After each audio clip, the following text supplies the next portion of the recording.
Namaste, and thank you for inviting me again to Sangam Talks. And thank you all for being so interested to listen to this conversation.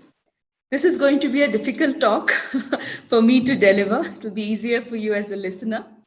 So, up front, I would like to say that this is not a topic that I can comprehensively cover in an hour or two. So, I would request that each of you who are listening make your own journey to understand this in more depth. You can read, of course, my book Rutu Vidya, but more than that, the books and the texts that are used as references in Rutu Vidya, which I have mentioned with each chapter, do try and study those books as well to get a more in-depth and comprehensive understanding of the subject. The burning questions in the minds of a lot of women today, I will try and point us in the direction in which to look for answers to these questions. So, what are these questions? The first and foremost question with not just women, especially young girls, when I go to schools to do sessions, the first question is, am I so impure during my period that even the devatas don't want to see me? Why are women who are menstruating told not to visit temples during that time? The other related question is, why are menstruating women told not even to touch or receive the prasadam during their period? Right? So, going to the temple, a lot of women try to understand it. But what about the prasadam? That's something you eat. You can have that, right? And then there are those who say that, well, in the ancient days, there were no sanitary napkins and other products, but today we have it. So it is okay. If you can wear these sanitary napkins and go to the temple, it's okay. So is that the correct way of understanding it? If not, what is the correct way? So we will explore that. There are some mantras which are women are told not to recite or to recite in a different way. Why is that rule in place? Why is that regulation there? And then there are temples like Shabrimala and certain mokshadams where even if the woman is not menstruating at the time of the visit, but if she is of the menstrual age, between the age of around 10 to 50 years, she is told not to visit that particular temple. So, how do we understand that? How do we make sense of all of these rules? Was it just a way that our ancestors came up with to suppress women because we are so patriarchal, as is unfortunately spoken at times? Or is there more to it? These will be the questions that we will try and look at in some depth, whatever the time permits today. Okay? So, when I went out in search of these answers, this was about 5 or 6 years ago, I started by sending an email to all the popular mutts and all the popular spiritual masters of the time. So I've written to all of them saying, can you please help me understand this? Can you give me an appointment for an interview where I can discuss this and, I can learn from you? Nobody replied. Finally, there was only one person, one Guruji who replied, and he's the one who started me on this journey and pointed me in the direction to look for these answers. He's the Guruji of Devipuram. His name is Sri Amritananda Nath Saraswati, and he founded the Devipuram temple, which is very close to Vishakhapatnam or Vizag in Andhra Pradesh. So, the beauty of this temple is that this temple itself is like a 3D structure of the sacred Sri Vidya, of the sacred Sri Chakra. And Guruji himself was a top nuclear physicist from this country who later took to studying and teaching the Sri Vidya. So he is someone who understands the idea and the concept of the divine feminine both through the text as well as through his own experience of it. So the entire construction of the Devipuram temple, for example, was something that Devi spoke to him, appeared to him in his dreams and told him, and he just went along doing it the way she instructed. So that is the kind of person that Guruji was. And I had the good fortune to meet him in early 2015. So my question to him was very straightforward. I said, Guruji, why is it that women in our country are told that they are impure and should not visit a temple when they have their period? So I'll tell you what he told me. He said, what is pure, we do not touch. And what we do not touch, we call it a taboo. So menstruating women are so pure that they were requested to not enter a temple. Because if a woman who is in her period approached the Vigraha or the Murti, the life that is there in the Murti moves over to her. And then that becomes lifeless. It becomes a mere stone while she becomes the Devi. And this is the reason why women are told to not go to a temple when they have their period. And it has nothing to do with women being impure. In fact, it is the complete opposite. So, this is what Guruji had told me. It's almost very close to his exact quote, which I have written in my book. So, how do you understand this? If I say this to young girls, then they would get very excited and say that, oh, I can be like the Devi, then I should go to the temple when I have my period. Right? That's not the right way of understanding it. So, there are two things that come to mind when we think of this. One is, it gives us some understanding of why women were told not to approach or go near a Vigraham during a temple. And if you see in temples where they have found that a menstruating woman has gone, there are a series of rituals that they do, like the Abhishekam, different types of it, to restore the Chaitanyam that has been lost because of her presence, because of her absorbing the life energy that is there. And the other question that we should ask, that should come to our mind, is what happens to the woman?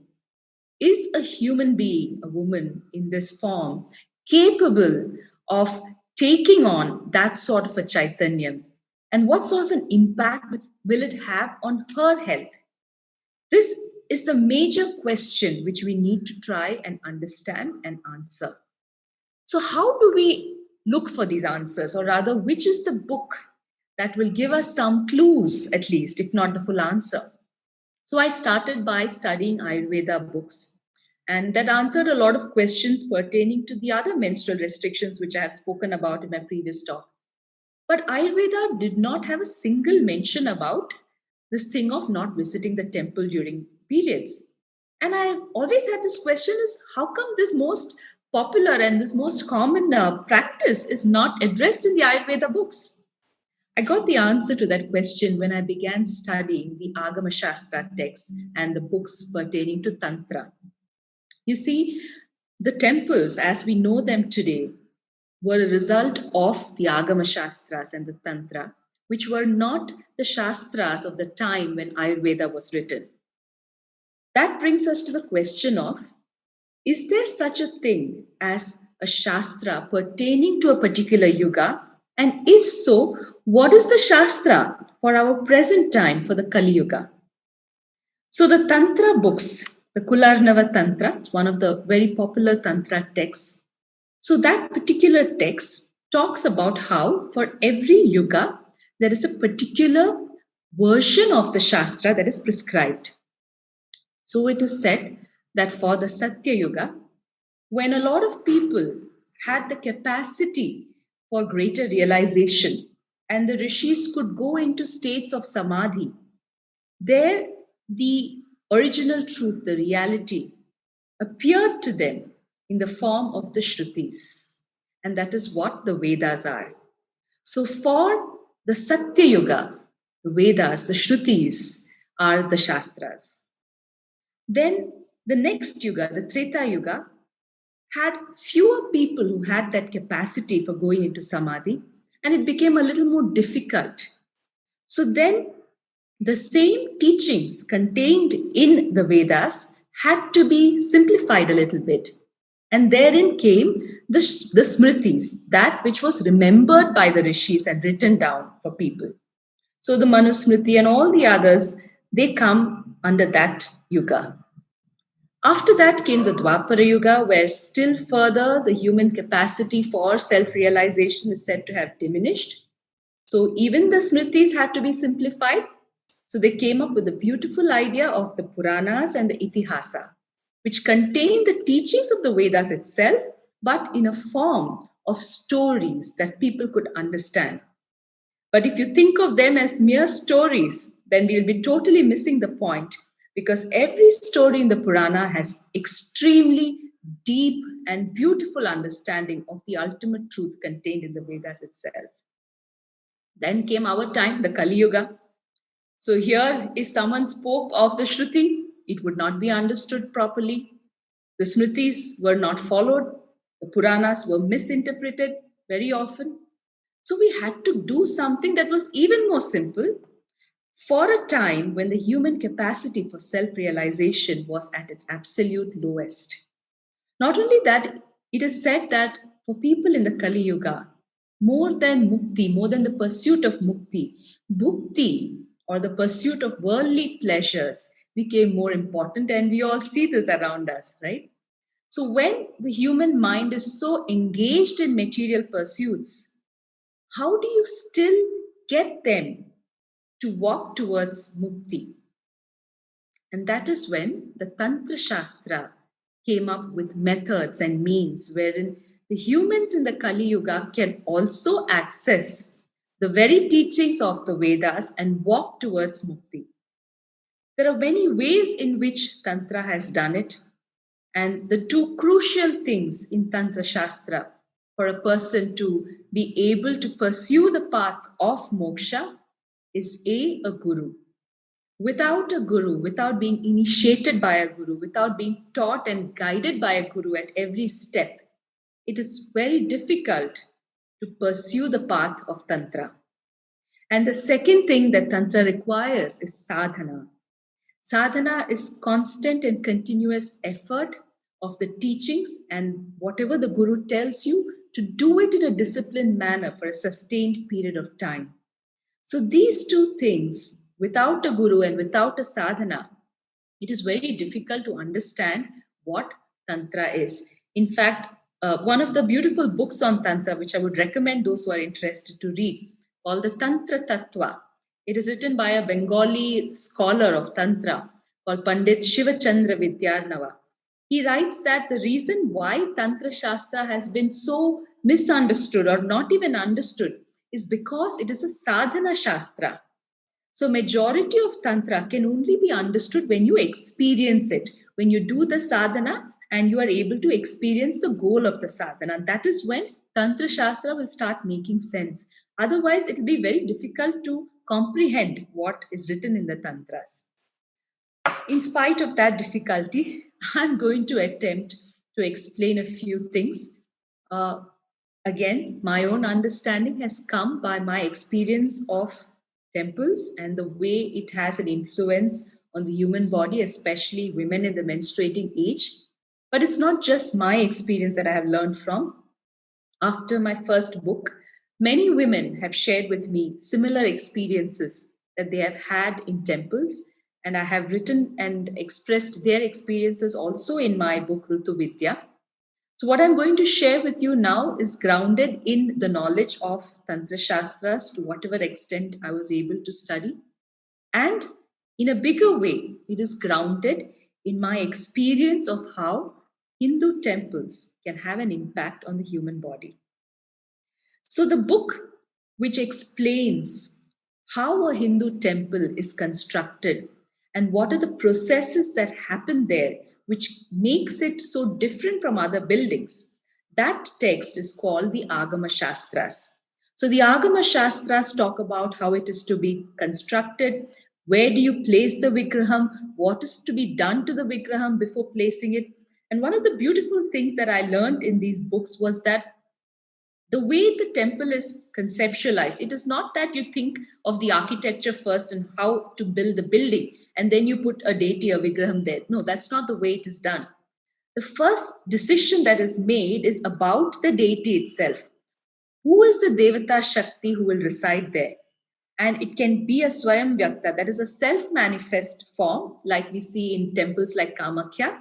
It can be something which has been installed by the sages, like we see in the many temples of Kerala and Shabrimala of Parashurama and Agastya Muni, who have gone and installed it themselves.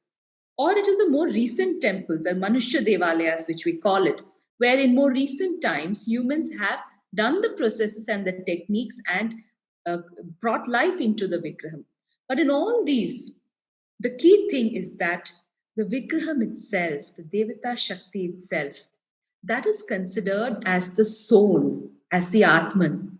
And then the temple is built as a body for that soul. So it is the Vigraham that comes first, and to support the nature of that Vigraham, the Chaitanya there, a temple is constructed as a body, as an extension of that. This is the fundamental understanding of a Hindu temple. Now, there is a technique in the Agama Shastras, and it is called the Prana Pratishtha. Very often in English, we translate it as consecration. So, in the Western concept, consecration today has come to mean something which is symbolically sacred. Okay, symbolically sacred. But the idea of a prana pratishtha is far from being merely symbolic. Prana pratishtha is a technique wherein any object or a space is brought into life by imbuing prana in it. So this is done by a priest by following the techniques mentioned in Agama Shastras. And the very important thing here is the sankalpam, the intention with which the prana pratishtha is done, and that decides the nature of the chaitanyam. The chaitanyam is that which is present in a temple by virtue of the technique of prana pratishtha. So you may have the same deity in multiple temples, but the Chaitanyam could be different in every one of them. And the reason is the way in which the Prana Pratishtha is done. In addition to that, the nature of the Sankalpa. So that is why we have so many Ayyappan temples, but not all of them have the same rules and regulations as Shabrimala. Shabrimala is different from the other Ayyappan temples. Like that, you take any deity, the rules and regulations are based on what was put in there and the nature of that. So only the Pandit who did the initial Prana Pratishtha will truly know what he put in there.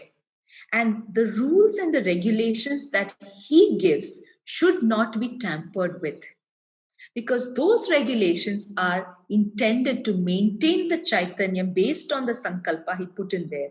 And we must be very, very careful before we try to modify or tamper with those rules. Okay? So there are elaborate ways on which a temple is built. There is the drawing known as the Vastu Purusha Mandala, in which you have a human-like form lying down.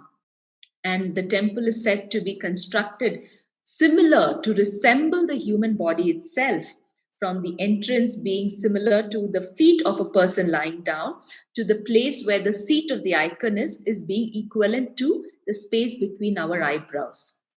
Now, the way the temple is, there are drawings that show you that it is equal to that of a human body, and they show you connections with what we call as chakras. Now, if we have to understand how the ancient Hindu temples impact the human physiology, then we need to have some knowledge of the chakras. If you have bhakti and you're able to experience that, it is perfectly fine. But unfortunately, when things go to the court and we are asked to explain why women should not enter temples like Shabrimala, or why do these rules exist, then we need these knowledge systems to give us the language with which we can explain it. And that is why, for this particular purpose, we need to have some knowledge of the chakra system of human anatomy. The whole difference between modern medicine and our indigenous medical sciences is that in our native sciences, whether it is Ayurveda or Tantra or chakras, in addition to understanding the physical anatomy, which we call the Sthula Sharira, we also excelled in the knowledge of the subtle anatomy, which is the Sukshma Sharira. Okay? So now in the physical anatomy, we all recognize that there are nerves, there are points where these nerves join, and we call these as plexus points. Similarly, in the Sukshma Sharira, we have nadis. Nadis are not visible to the naked eye. These are subtle channels. We have nadis, and points where several nadis come together and meet.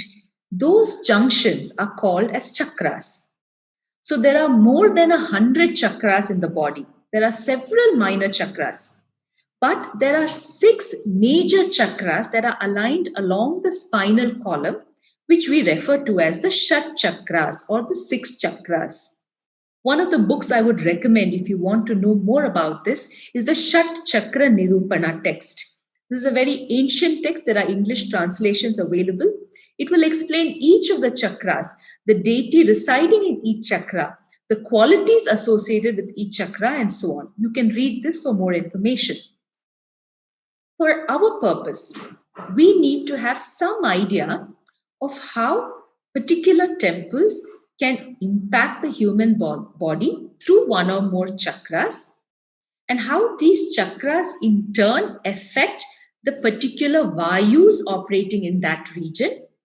And the chakras are also capable of influencing the endocrine glands in the regions where the chakras are operating. And the knowledge of the endocrine glands will help us explain and articulate this in the language of modern medicine. So I will try this very difficult explanation by talking about each chakra, telling you the associated vayu and the endocrine gland, and giving you some idea of how it impacts the human system. Okay. So let us start with the chakra, which is considered as the lowest chakra in the human body among the major chakras. Now, this chakra is located just below the genitals at the base of the spinal column, and it is called the Mooladhara chakra. The Mooladhara chakra. In terms of Vayu, the Mooladhara chakra works on the Apana Vayu. Apana Vayu is a force within us. It is a subtype of the Vata dosha, which is responsible for all our downward moving processes. So the flow of the menstrual blood, the birthing of a child through normal delivery, the removal of the waste and the toxins in the form of urine or feces, the release of the semen, all of these downward moving activities within the human body are governed by the Apana Vayu. And the Mooladhara chakra is capable of influencing this Apana Vayu. Now, for any puja or any kind of a religious ritual, we begin by invoking Lord Ganesha. And Ganesha is said to reside at the Mooladhara. So for any spiritual process, you have to start by activating the Mooladhara chakra. That is your very first chakra. So they say that when your Mooladhara is not sufficiently energized, you will face a lot of difficulties in basic survival processes. You know, the whole idea of roti, kapada, and makan, that is basic things that you need to survive, that will become a struggle if the Mooladhara is not functioning well. You will be ridden with disease, you will have financial trouble. A lot of these, problems, these struggles will happen when the Mooladhara is not sufficiently energized. And that is why we begin by activating the Mooladhara, by invoking Lord Ganapati in the Mooladhara for any spiritual process.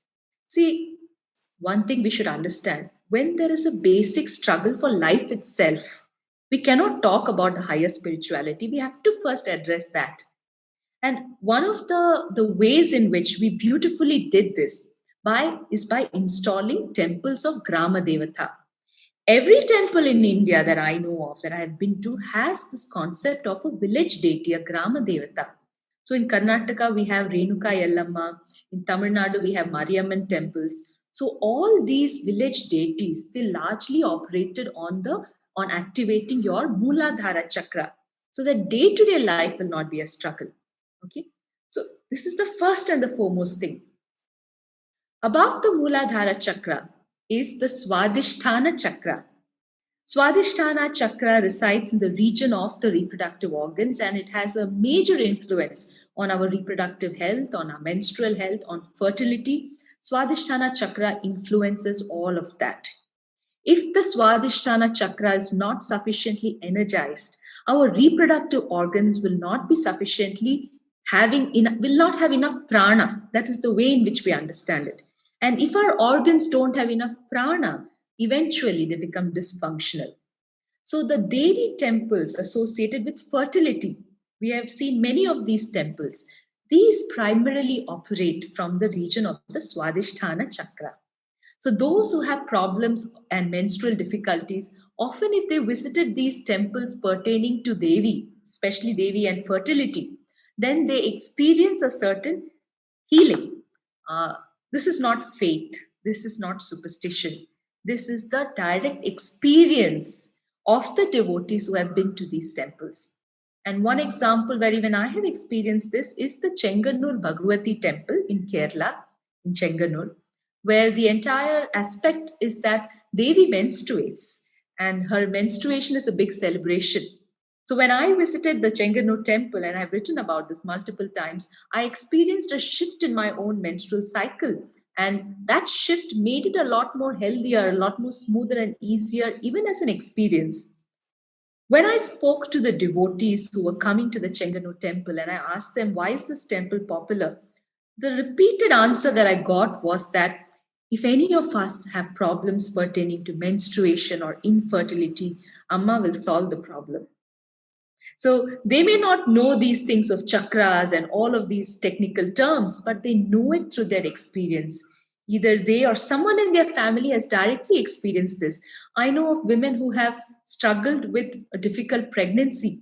And during the 7th and 8th month, when they were having so much difficulty, they went to the Chenganur temple and how that eased the whole process.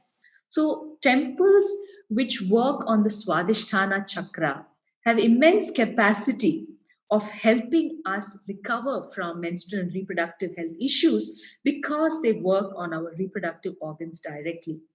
Swadhisthana chakra is also associated with the same apana vayu. So, by this, you should know that for women in the reproductive health, the two most important chakras are the Swadhisthana chakra and the Muladhara chakra. If those are not sufficiently energized, if those are not active, and those do not have enough prana, it will directly impact our reproductive health. Now, the third chakra from below that we must understand is the Manipura chakra. The Manipura is located in the region of the navel. And it's a very interesting chakra because it has two contrasting capabilities based on the path that you are chosen. So, if you have to broadly divide the way we live our lives, one is the Pravriti Marg, the path where we are in pursuit of worldly and material pleasures. And the other is the Nivritti Marg, in the path where we are working towards moksha, the spiritual path. So, based on whether you are in the Pravritti Marg or the Nivritti Marg, the Manipura chakra will act differently for you.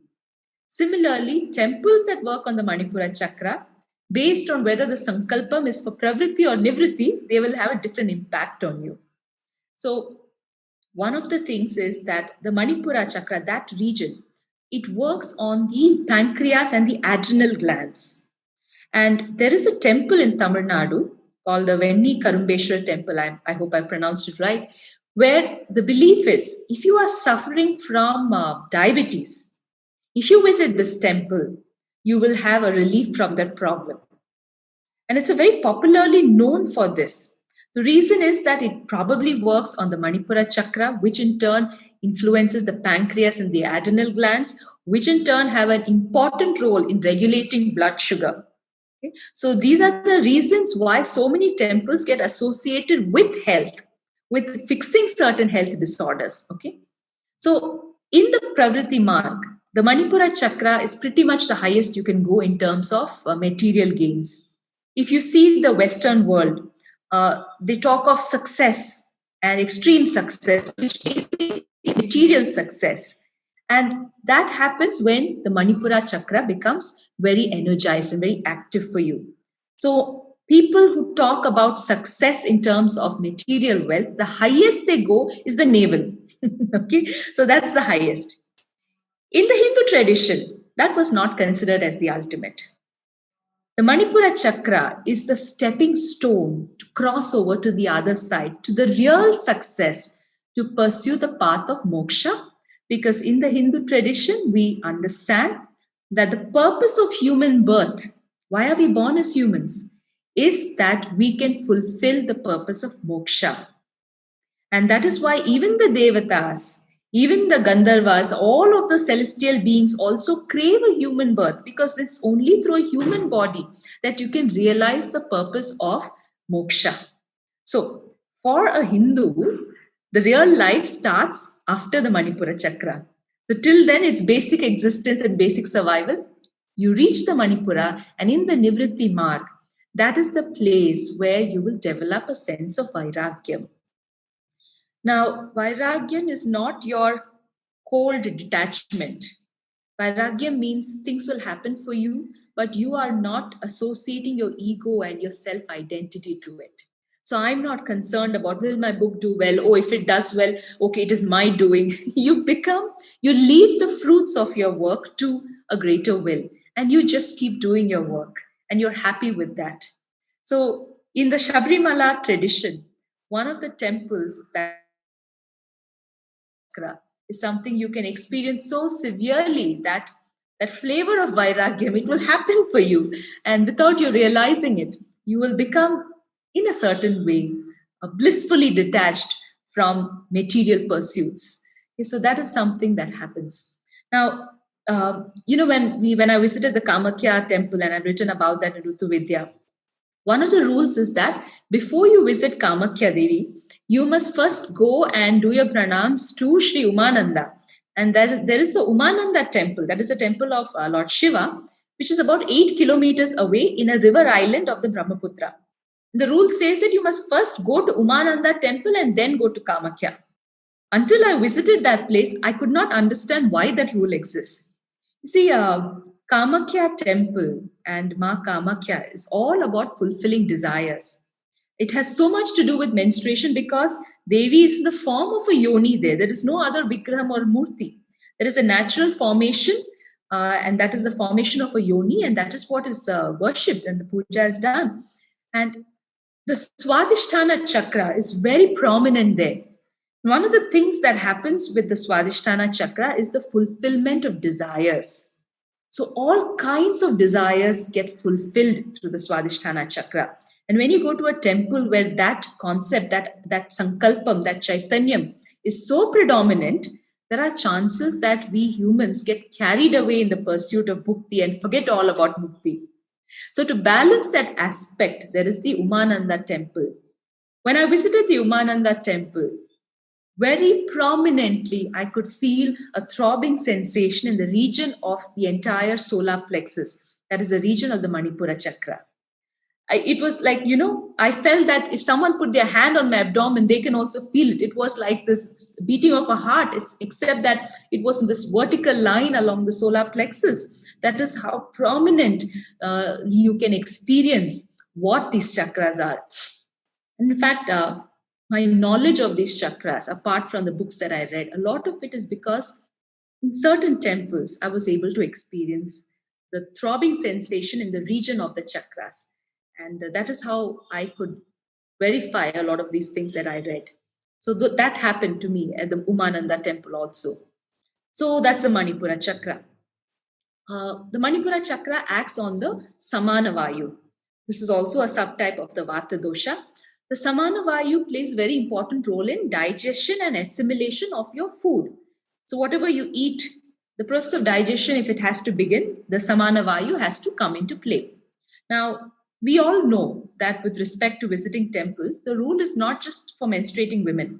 There are regulations for all devotees. And one of those regulations is to go on an empty stomach. You're not supposed to have a stomach full of food and then go to a temple. You can understand that regulation by understanding how temples like the ones that work on the Manipura chakra, if you are not on an empty stomach, if you've already eaten food, your Samana Vayu is supposed to work to digest it. But when you go to a temple, all these Vayus will work in a different way. It will, if it's a temple that works, especially if it's a temple that works towards moksha, then the direction of these Vayus will turn towards your higher chakras itself. And your day-to-day processes of digestion, of assimilating the food, of preparing it for excretion, all that will get disturbed. I and others who I know who have gone to temple on a stomach full have experienced this firsthand. You will have an upset stomach when you eat so much food and then go to a temple, especially a temple that works on the Manipura chakra.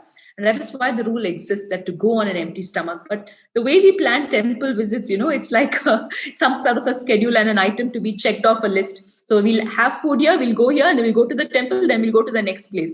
That's not how temple visits should ideally be planned. And it is always better to follow the regulations. The regulations are not merely symbolic. It is not just about some respect. In fact, the way Tantra Shastra is that it does not require you to have faith. Faith will come as a result of your experience of it. But you must follow these regulations that are there for each temple if you have to have a genuine experience of it. That is more important than having the faith itself as a first priority. Further from the Manipura chakra, when we go up, what we have is the chakra associated with the region of the heart called the Anahata chakra. From here onwards, the qualities are also largely associated with the Nivritti marg, the spiritual path. And the Anahata chakra and the region of the heart. One of the temples where you can experience this in a profound way are the temples of Durga and Kali. So I visited many beautiful temples of Bhadrakali in Kerala. And there's so many of them, and each one is so you cannot miss the vibrations in those regions, and your heart will start throbbing so incessantly. These are the temples that work on the Anahata chakra. And why is Durga and Kali residing there? Because they strike at the root of fear. They free you from fear. And when you become free of fear of what people will think, when you stop associating yourself with that ego and that self-identity, you become free to express kindness. See, today we understand kindness as a very diplomatic being nice to others. It's more to show that you're kind, not that you're genuinely kind. But when your Anahata chakra is active, kindness becomes effortless. That is what we mean. An effortless thing. It's not that you are struggling to diplomatically be nice to someone. It is the only way you know to be. It's very natural for you to be kind, very natural for you to become that for others, to become the one who helps others fulfill their wishes. And there are people who are like that, to whom, no matter how much hatred you throw, what will come from them will always be love and kindness. There are people like that. And you will know in their presence that these are the people who are operating from the Anahata, because it's so effortless for them to be kind. It's not a mental or intellectual process at all. It comes from the heart, it comes from the Anahata. That is the Anahata chakra. And Anahata chakra onwards, you are dealing with the more subtler and subtler aspects. As you go higher to the Vishuddhi chakra at the throat, that is considered as the door for moksha. So you can do all these practices and somehow reach till here. But beyond here, you cannot go without the grace of a guru. That's what they say. So the Vishuddhi is the door. And once the door is opened and you go higher, it often becomes easier to pursue a lot of these things with the grace of a guru. When the Vishuddhi chakra is triggered or active, a lot of creative things will start to manifest. People who are into classical music, very naturally they have a spiritual bent. If you observed, even someone who's not a Hindu like Yeshudas will gain those spiritual aspects because they are using the Vishuddhi chakra so much. They're operating out of the Vishuddhi chakra, and very naturally they have that spiritual process in them, those who are into classical music. And once you go higher from the Vishuddhi is the chakra between the eyebrows called the Ajna chakra. Ajna is your command center. This is where you receive the commands from the Guru. If anything has to happen for you in the spiritual path, the Guru communicates with you through the Ajna chakra. Even when you look at the knowledge of the modern medicine, this is the region of the pituitary gland. And that is the command center for all the entire endocrine system.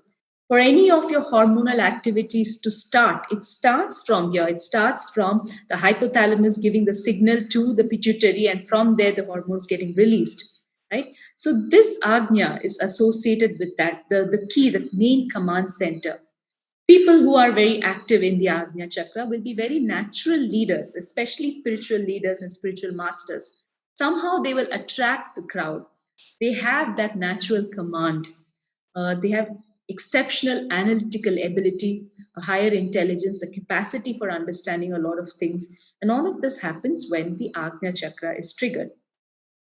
This is a very fundamental understanding of the chakras and its correlation with the endocrine glands. Now, let us come to the question itself. One by one, let us see how we can answer these questions through this understanding. The first question that we will take up: why are women who are menstruating told not to visit these temples at the time of menstruation? At the time of menstruation, the Apana Vayu, which works in your Muladhara and Swadhisthana chakra, is throughout active because the blood flow is throughout for the duration of your period, right? It doesn't come and stop. For 3 or 4 or 5 days that a woman menstruates, the Apana Vayu is constantly active and constantly working in the downward direction to release your menstrual blood. When you are like that, if you visit one of the temples which work on any of the 3 lower chakras, whether it is of Muladhara, Swadhisthana, or Manipura, it will over trigger the Apana Vayu, which is already triggered. And one of the consequences could be that women will bleed excessively. There will be heavy menstrual bleeding because the Apana Vayu is over triggered. These very temples that will help to fix your Apana and correct problems in it during non-menstrual times are not to be visited during menstrual times because the Apana is already doing something and you must not interfere with it. Okay, so one of the beautiful stories that is there associated with the Chenganur Bhagavati temple, which clearly works on the Swadhisthana chakra because of its association with menstruation, is the story of this British officer called Thomas Munro. So apparently his wife had excessive bleeding and he was someone who used to dismiss this whole thing of Devi menstruating and said it's all superstition. And he had stopped the grants to the temple for, doing the festival. And they say as a consequence, his wife started bleeding severely and he took her to all kinds of doctors and they could not find a cure. Finally, the archakas in the temple prescribed certain practices and methods. And after that, his wife became better. And in order to thank the temple and Devi Bhagavati, apparently even today, a golden bangle is sent by the Munro family to the temple whenever the festival is being celebrated. So, these stories are there associated with every temple. They're not symbolic. They point to a deeper understanding of it. For me, this story was that clear indication of what will happen when you break the rule and visit a temple that you're told not to go when you have your period. So if these temples that work on your lower chakras, if you visit them during your period, it could affect you in different ways. One of the things that I know through experience is that you may have heavy menstrual bleeding. Now, if you visited temples that have to do with moksha, that work on the higher chakras, and if at that time of your visit you are menstruating, then you can picture this, that the downward moving Apana Vayu will be forced to change its direction and move upwards.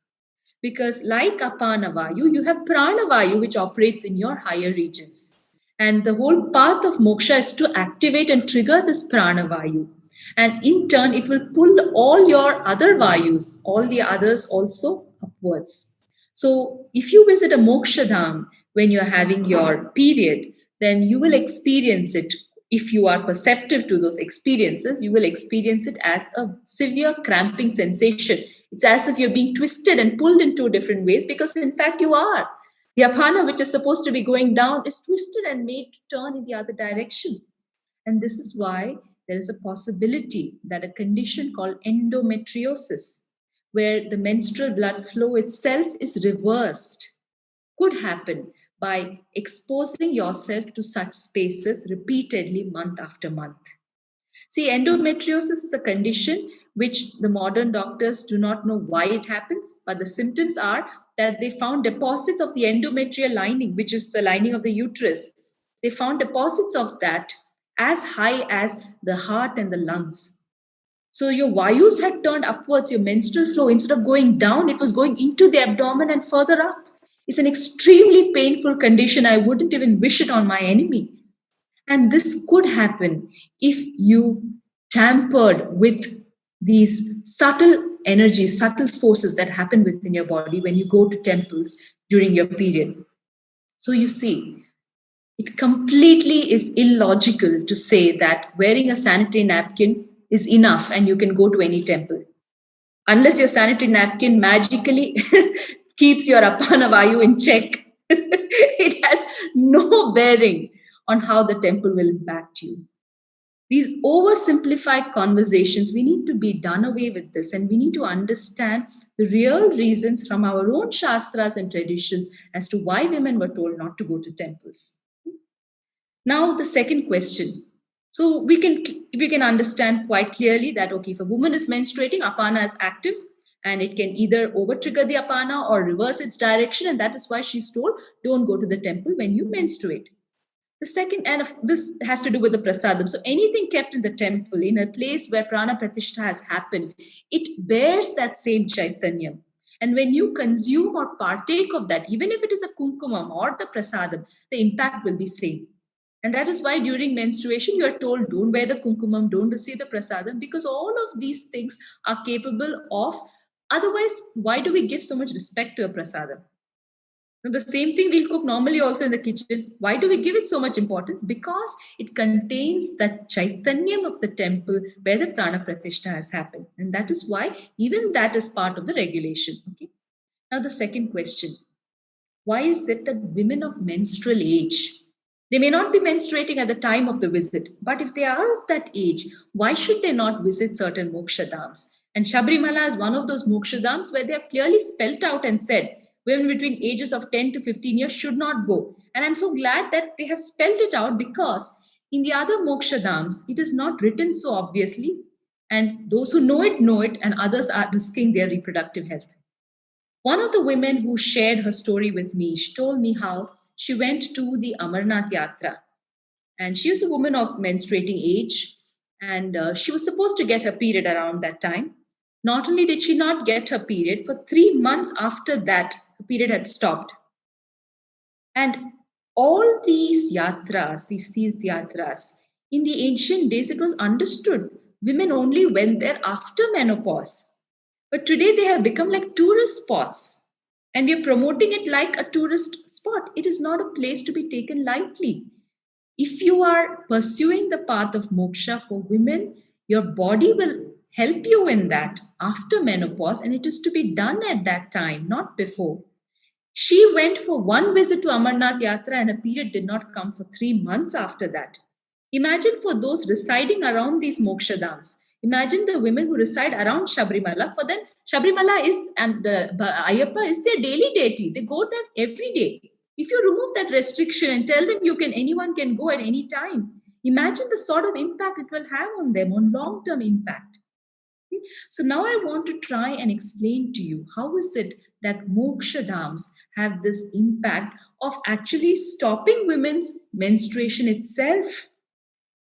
Now, mokshadams work on your higher chakras, especially your Agnya chakra, because from there and above that is the seat of consciousness, which we call the Sahasrara chakra. The Agnya chakra is deeply associated with your endocrine glands, which is the pituitary gland. In those who are in the reproductive age, both men and women, the pituitary glands are the glands where your reproductive, especially for women, the menstrual cycle starts from there. We think it has to do with the uterus, but the trigger is always from here, from the pituitary. Okay, so when there is the gonadotropin releasing hormone, GnRH it is called, when that is released, the pituitary in turn releases two hormones. One is called the LH or luteinizing hormone, and the other is called the FSH or the follicle stimulating hormone. Now, this LH or the luteinizing hormone is released both for men and women when the Agnya chakra or the pituitary gland is triggered. And LH will result in the formation of the hormone which we call testosterone. Now, testosterone is known as a male hormone. So in men, it's very good for their health, and men require testosterone. In women, testosterone peaks just before the ovulation and for a very small quantity Definitely not as much as it is for the men. For a much smaller quantity, we have short peaks of testosterone. In women, it helps in muscle strengthening, it helps in sexual libido, and we need testosterone, but in very small quantities. In fact, it is this testosterone which your ovaries and adrenal glands will eventually convert into estrogen, which is your female hormone. Okay, so testosterone is needed for the female body, but in very small quantities. Now, in a healthy woman whose ovaries are working normally, when LH is converted into results in testosterone, your ovaries will start to process that testosterone to form estrogen. And when your estrogen will reach its peak at the time of ovulation, okay? And after that, there's supposed to be a signal, a feedback loop that goes back to your pituitary saying, hey, now it's enough. Now you need to stop. And then the estrogen levels start to dip, and another hormone called progesterone starts to rise. So there is a communication between your pituitary and the ovary which has to be maintained for your menstrual cycle to occur normally.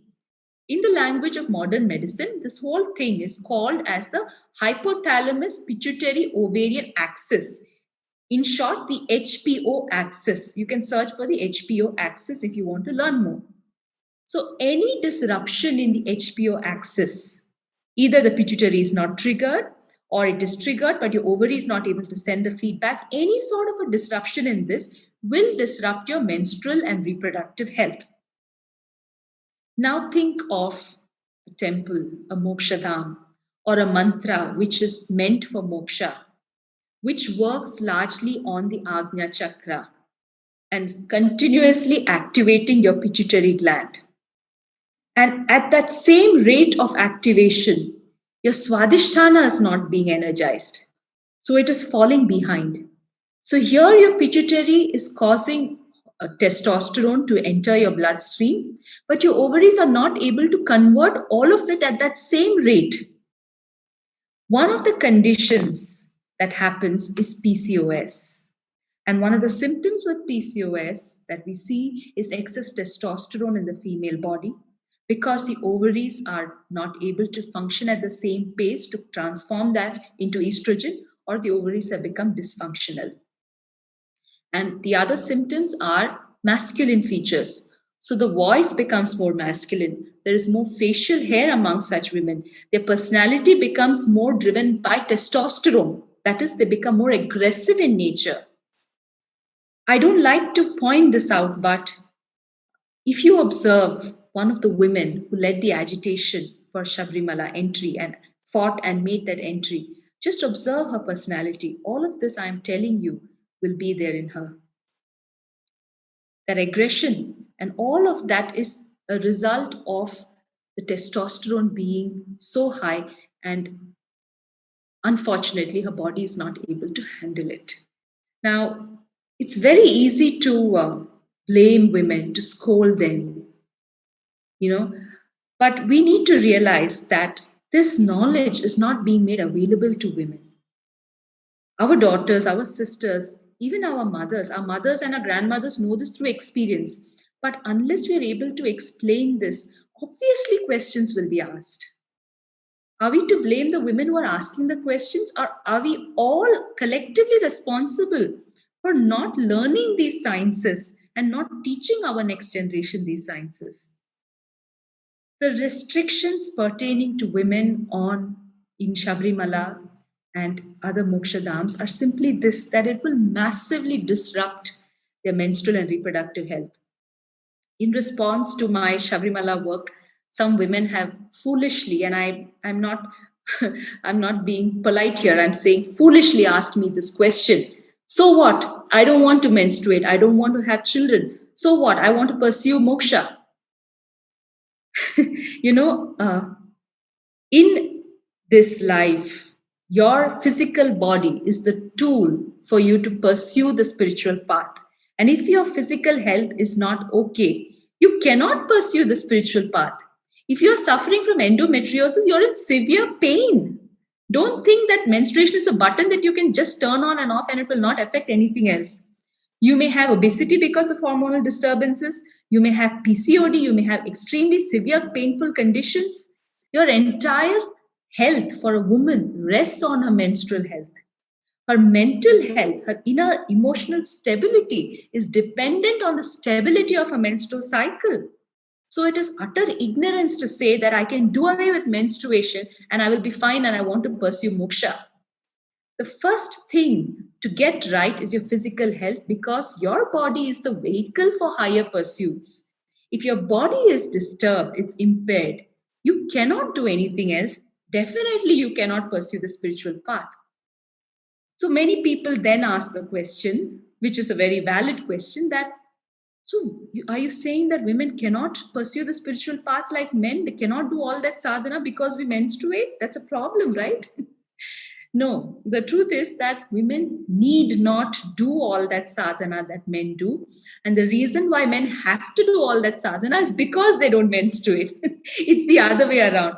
You see, we have feminist movements, instead of understanding the inherent superiority of women, they assume men are superior, and by being like men, you become superior.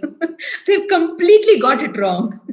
Whereas in the Indian tradition, it is the woman's body that was considered as the finer body, because it is so close to Shakti. It is Shakti.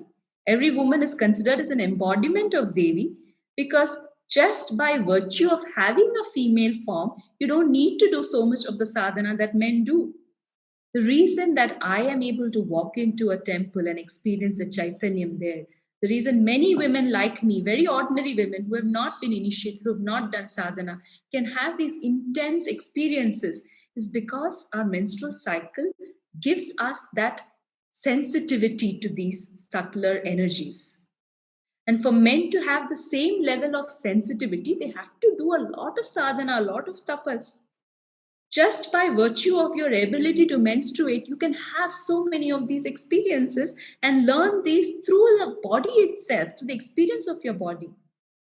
And as if that is not enough, there is menopause. And menopause is that other great gift where virtually without doing anything, the spiritual path just opens up for you.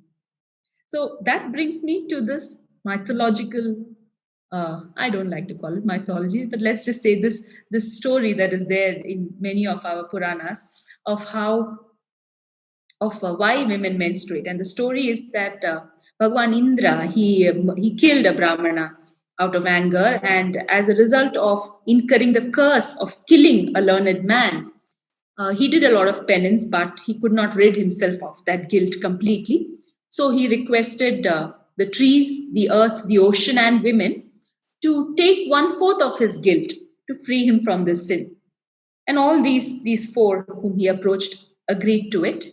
And in return for taking his sin of or his guilt of murdering a Brahmana, apparently there are different things that appear in it. For example, if you cut the tree, there is a sap, so on and so forth. And for women, it is said that as a result of incurring Bhagwan Indra's sin, women menstruate.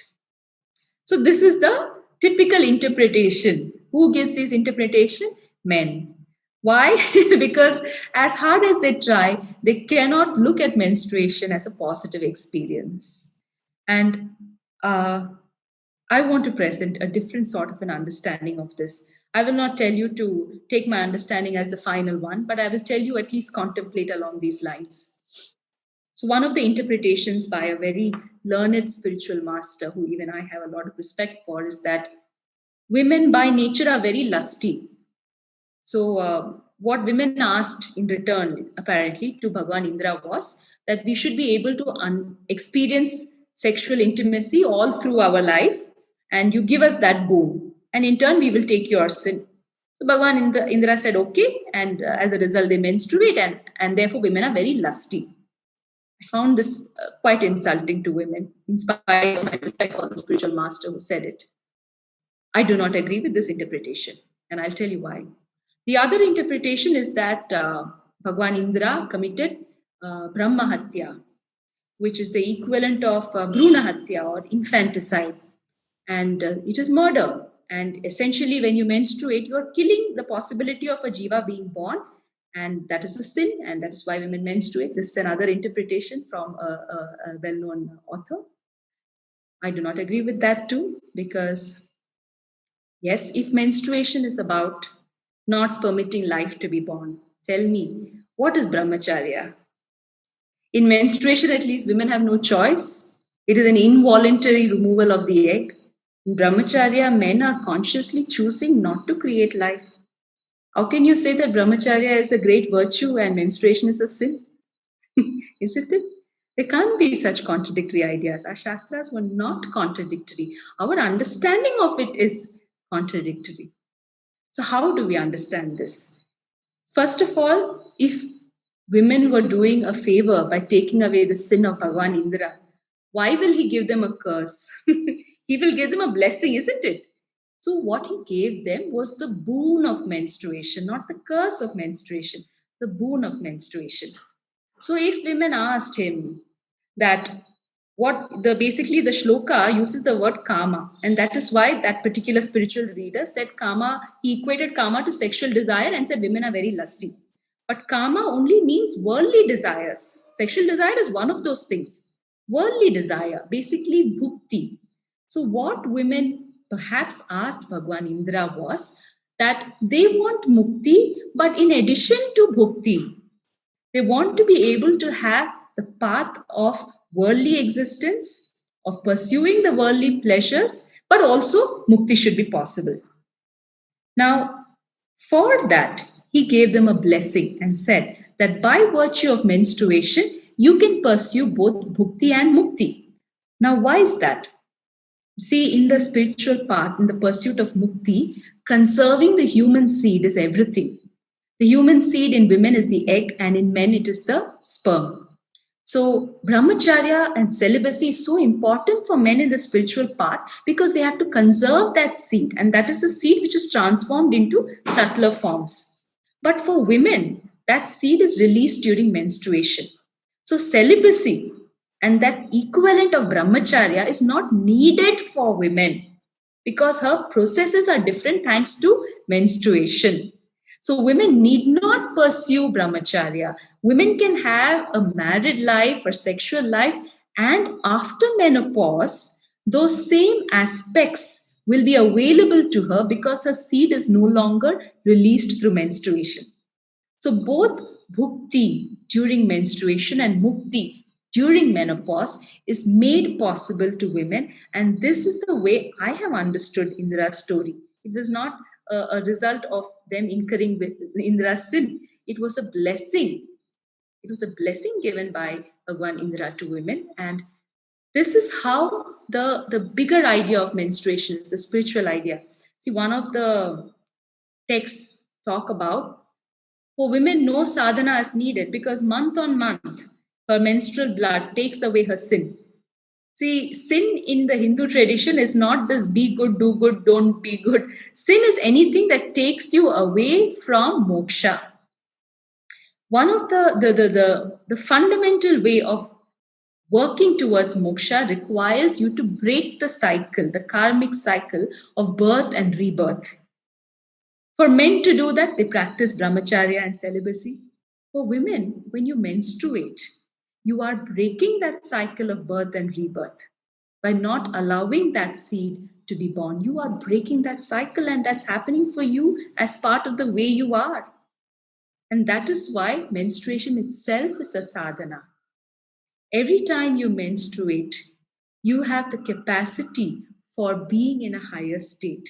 And that is why it is associated with so many spiritual practices and reverence itself. When you visit the Kamakya temple, you will understand this of how Devi, in her time of menstruation, is the most sought out because her powers of dissolution of life is the highest at that time, because menstruation is about breaking that karmic cycle. So all the sadhus and all the tantrics flock to Kamakya at the time of her menstruation because that is the time when she can very easily dissolve so many problems and help you break the cycle of birth and rebirth. And this is the deeper understanding of menstruation. Now, what I have said in this just about a little more than an hour is just the tip of an iceberg. And the thing about such knowledge is that the more you understand it, the more you will realize that you know so little. So I think that is a good sign that we always realize how little we know, because there is so much more to know. And the source of these things is what we need to tap into. I would request that you do not limit your knowledge to this talk. If this is a subject that interests you, don't just limit it to even reading my book, Rutuvidya. Read the text referenced in that. There are many books on Tantra which are in English. For those who cannot read Sanskritam, you can read those texts also. I have mentioned the book Tantra Tattva, which is available in English. There are books of Sir John Woodroffe, who was a Britisher, but made immense effort to understand Tantra from the lens of the Hindu. His beautiful book, Shakti and Shakta, and the serpent power, which is about the chakras and the kundalini. You must read this to get a better understanding. If you can read Sanskritam, then there's an ocean of knowledge out there available for you to read and enjoy. And these are not books to be just read. Every round of your reading should be followed by contemplation to understand it, and then ground it in present reality. Whether it is a simple thing of going to a temple, start doing it with that jnanam, and you will learn much more than what you would by just reading books when you start putting those things into your day-to-day life and practice. With this, I will close my talk, and I'm open to taking any questions.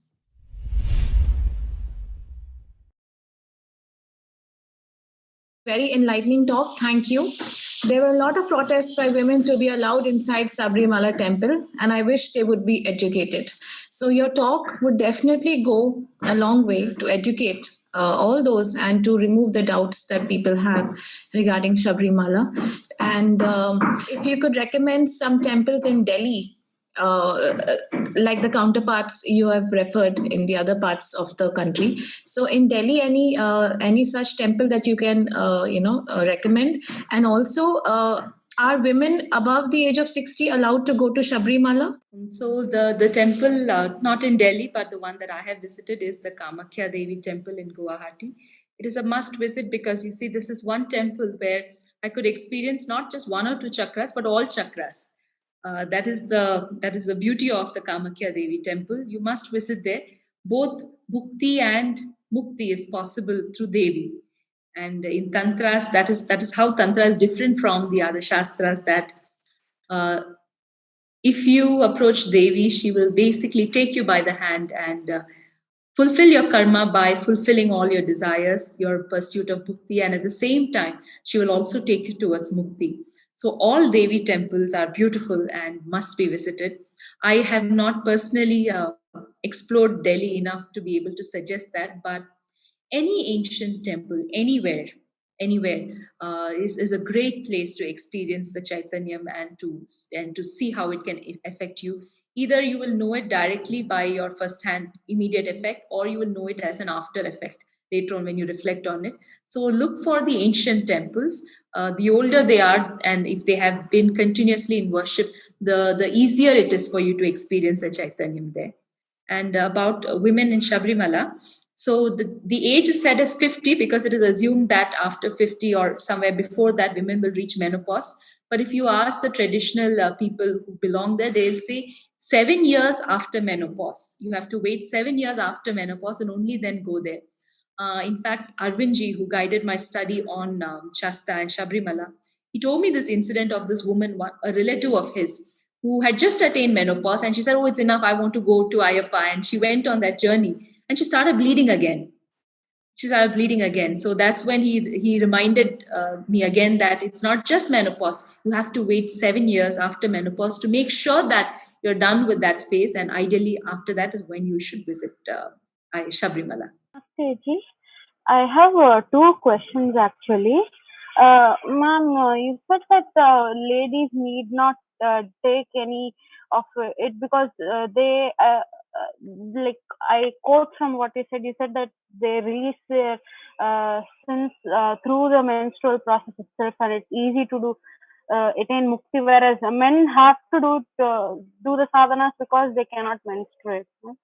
Ma'am, but then why do we worship this Brahmacharini Devi on the second day of Navratri, ma'am? It said that this lady did tapasyas and all that, and that I've also heard somewhere that before, like I quote from that, before even women could be brahmacharinis and all that, and later as the society became quote unquote patriarchal, that women were barred from studying. So can you explain more about this Brahmacharini Devi? And the second question is how to respond to those trolls who keep deriding this as pseudoscience.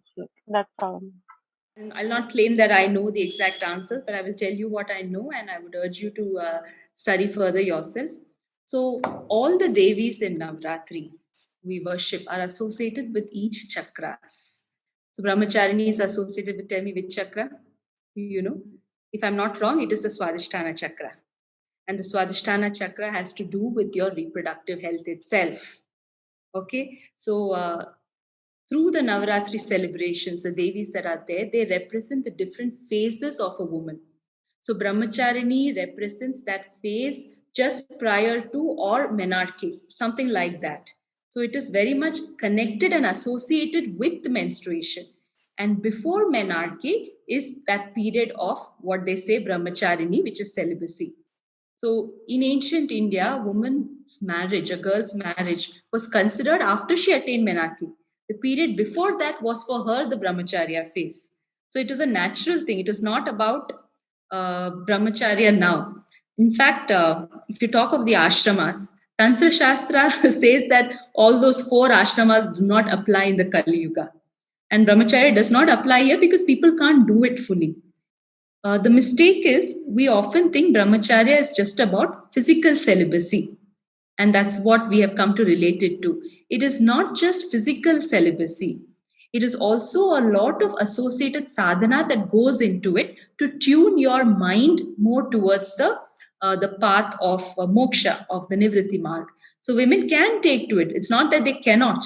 It is just that they need not. That is not a must or a criteria for them. If they want to, they're more than welcome to. They're more than welcome to. But it is a different process for women. Women embody Shakti. Women embody Devi.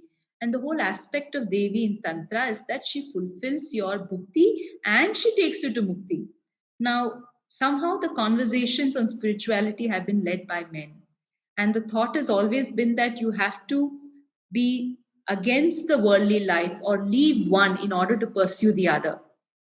But what Tantra teaches us is that, in fact, in Tantra, is the interesting thing that if you choose a woman as the guru, if a woman becomes the guru, your blessings are 8 times more.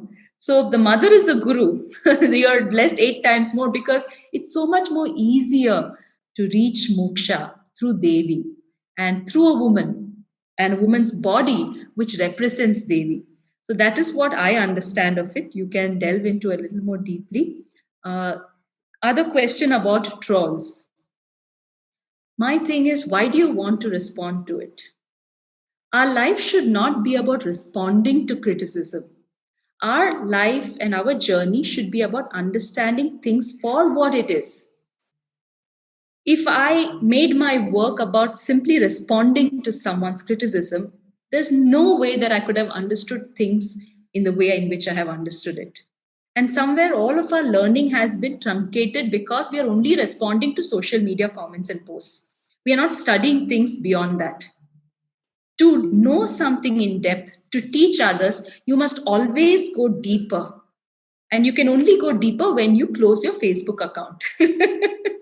So I'm just kidding. But what I'm saying is, spend lesser time on answering others. Spend more time on answering yourself. We must question, we must debate, we must argue. But first, those debates, those questions, those arguments should be to ourselves. Spend restless, sleepless nights arguing with yourself about what is the answer to this? Why am I not able to understand it? Not to answer others, just for my own understanding. Okay, because when you know it, they say, no, the truth will set you free. It really does. Because when you finally find those answers, you will not even bother about responding to those trolls because those people don't matter. They don't matter. What matters is how deeply you have understood it and what you decide to do with it. Don't make your life about responding to criticism. Please don't do that. Thank you for the question. I have actually a lot of questions, but first, a confirmation sort of. I have heard you in one of your YouTube videos saying that if we are in connection with the earth and the moon, then all the women in this world will bleed together. Will have their menstrual cycle together. So I was just wondering when will be that day or something. So my guess is, according to the Indian calendar, the Ekadashi and finishing at Amavasya, because Amavasya is when the new moon starts and new cycle should begin. So is that right, or is it some other? Thank you, Shreya, for that great question. And the answer is not so straightforward. If Sangam Talks gives me another hour, I will explain that. so, so I have covered this particular aspect of how women's cycles are influenced by the larger cycles in one of the chapters in my book, Ritu Vidya. And to understand this, we need the knowledge of not just of Ayurveda, but also of, especially of Jyotisha Shastra. Okay, that is our Jyotisha Shastra is our science of astrology and astronomy. Now, in the ancient text of Brihad Jataka, it is mentioned that women's cycles, they are not just influenced by the moon cycles. The popular thing is to say moon cycle, right? But there is another planet which actually bears a huge impact on women's cycles. And I have always thought about this, that within a woman's body, Ayurveda will explain how when the Pitta dosha and the Vata dosha naturally rise, it creates a case where women menstruate. In the Earth's atmosphere, in our environment, when there are seasons where Pitta dosha and Vata dosha are naturally high, which is our summer season, the seasons of Jeshta and Ashad as per the lunar calendar, that's when we celebrate Kamakhya Devi's menstruation, because that is the time when Mother Earth is said to menstruate. And to your question, after I visited Kamakhya temple, every month in June, my period would coincide with those days, those 4 days of Kamakhya Devi's menstruation, which is called Ambubachi. And it is my guess that typically all the women in that surrounding of that Kamakhya temple would menstruate in at least in that month at the same time, because a major syncing happens of our cycles. Similarly, in Orissa, there is the Rajaparba festival, where again 3-4 days of leave is given to women, because at that time, en masse, a lot of our cycles would start to sync and come together. Now, Jyotisha Shastra will tell you, just like how within our body there is a time when Pitta dosha is high and you menstruate. In the earth, there is a time when Pitta dosha is high and the earth menstruates. Like that, there is a planet whose influence will cause this increase of Pitta. That planet is Mangal or Mars. Okay, so there is something known as a Hora, Hora, Hora. If you look at any astrology website and you look for a daily Hora, it will tell you in a day of 24 hours, every hour, which is the planet which has a more influence. So if you look at the Hora of Mars, there will be 2 or 3 Horas of Mars in a day. The day when you menstruate, that 1 hour when Mars influence is more, that will typically be the time when your period starts. Start observing this. It is very interesting. And I was stunned by the way month after month, the time when you have your period is the time when there is a Hora of Mars. Okay. So moon influences the bodily fluids in a woman's body and her emotions, and Mars influences the blood. So it's a combination of the influence of moon and Mars that results in menstruation. And this is something which is explained in the Jyotisha Shastra. Although we keep time looking at the moon because the moon has clear phases and it's easy to measure and we have lunar calendar, the moon itself is influenced by the cycles of the sun. Those are the ayanas, the Dakshinayana and the Uttarayana. So women's menstruation is not one fixed pattern. It moves as it moves through the ayanas. So if you are bleeding closer to Amavasya or new moon during Uttarayana, then after the summer solstice, sometime in June 21st, which coincidentally is when Devi Kamakya also menstruates, after that solstice, when you move to Dakshinayana, your cycle will go to the other side and you will start bleeding closer to Purnima.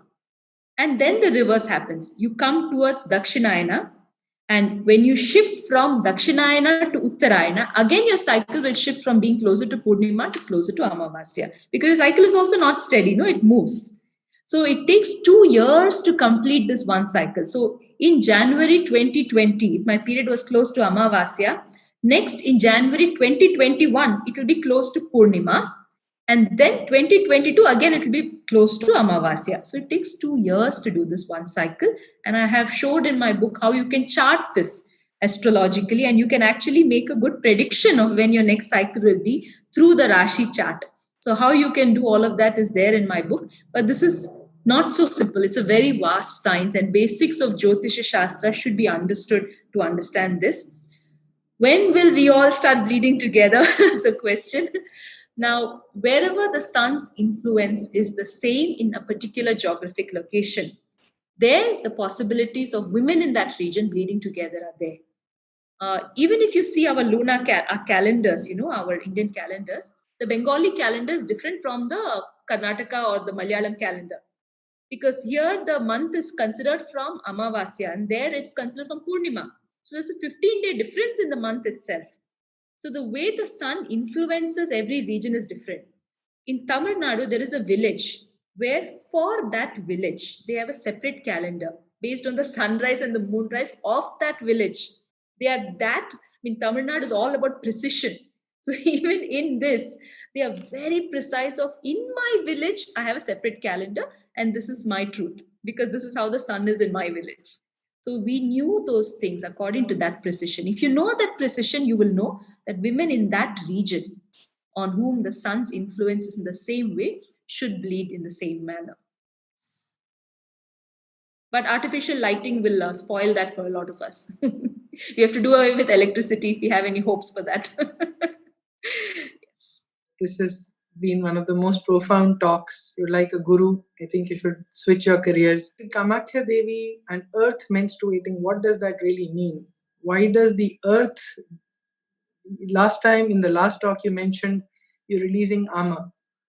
Okay, that I understand is a human body because of bad eating and all of that. So how does a Devi temple, why does the Devi have to menstruate and how does the earth have to menstruate? So that's question one. Maybe you want to answer that and then we'll go on to the next one.